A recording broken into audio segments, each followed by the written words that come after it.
हाव जगर जे वन रावण रो राजा कर जे गिर कांटा नो के हरि कर जे ऐरावत कुल नो हरि कर जे कल्पातड़ियो जो धोगर जे मो फाड़ी माते लो कर जे ओ हाव जगर जे वन रावण नो राजा कर जे हाव जगर जे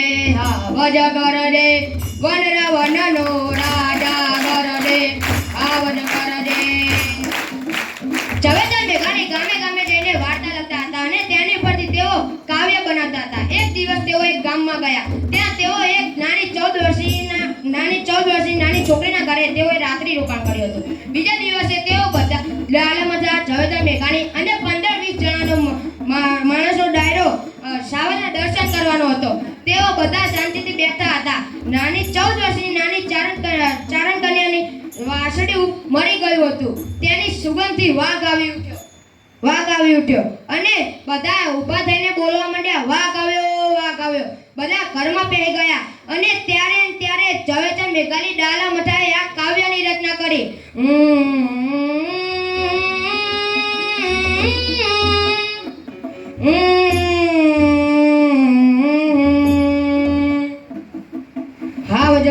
हाव जगर जे वन रावण रो राजा कर जे गिर कांटा नो के हरि कर जे ऐरावत कुल नो हरि कर जे कल्पातड़ियो जो धोगर जे मो फाड़ी माते लो कर जे ओ जाने को जो गंधर कर जे नानो एवो सुंदर कर जे जाने को जो गंधर कर जे नानो एवो सुंदर कर जे जाने को जो गंधर कर जे नानो एवो सुंदर कर जे डુંગરના ગાળામાં કરજે કળબીના ખેતરમાં કર ગામતણા પાદરમાં કરજે ગીરીઓની ગોહરમાં કરજે ઉગમણો વાથમણો કરજે આવાજ કરજે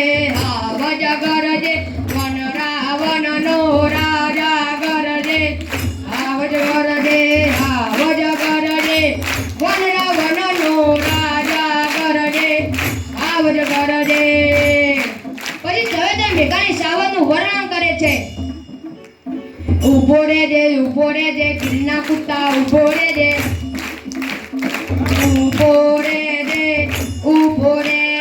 ગીરના કુત્તા ઉભો રે જે ગીરના કુત્તા ઉભો રે કાળ પડી કે ઉભો રે જે કાળ બજાના ઉભો રે જે પેટ ભરાતું ઉભો રે જે કાળ બજાના ઉભો રે ટોલ લૂંટારા ઉભો રે જે.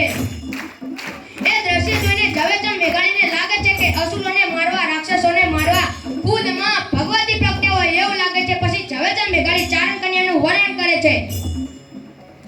ચારણ કન્યા 14 વર્ષની ચારણ કન્યા ભાડી ભોળી ચારણ કન્યા જગદંબાસી ચારણ કન્યા પેશવાળી ચારણ કન્યા ભાડી ભોળી ચારણ કન્યા થાળ બોલતી ચારણ કન્યા જોબનવંતી ચારણ કન્યા ચાળ ચડતી ચારણ કન્યા શ્વેશ્વરી ચારણ કન્યા લાલી ડોળી ચારણ કન્યા જગદંબાસી ચારણ કન્યા યા દેવી સર્વભૂતેષુ શક્તિ રૂપેણ સંસ્થિતા નમસ્તે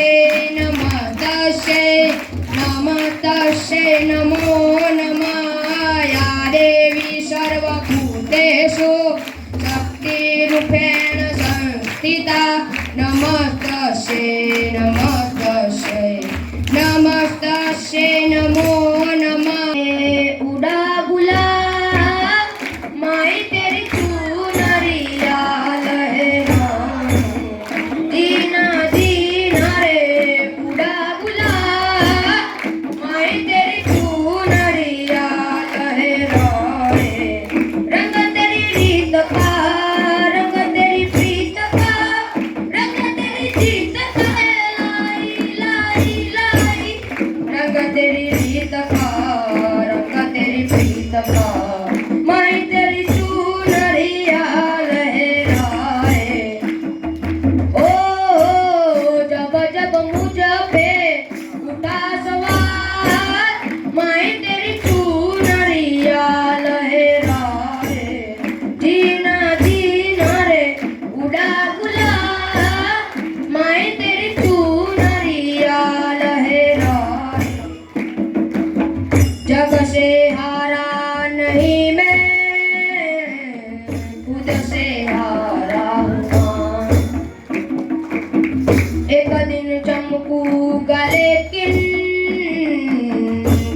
ધન્યવાદ ઓમને.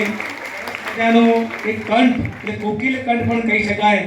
ઝવેરચંદ મેઘાણીની યાદમાં એને જે રજૂ કરી ગીર કથા અને અત્યારે જે પણ સાહસની જે વાત કરી છે એ દરેક વિદ્યાર્થીમાં હોવું જોઈએ અને એક આત્મવિશ્વાસ પણ ખીલશે જીવનમાં. ધ્યાન આપજો.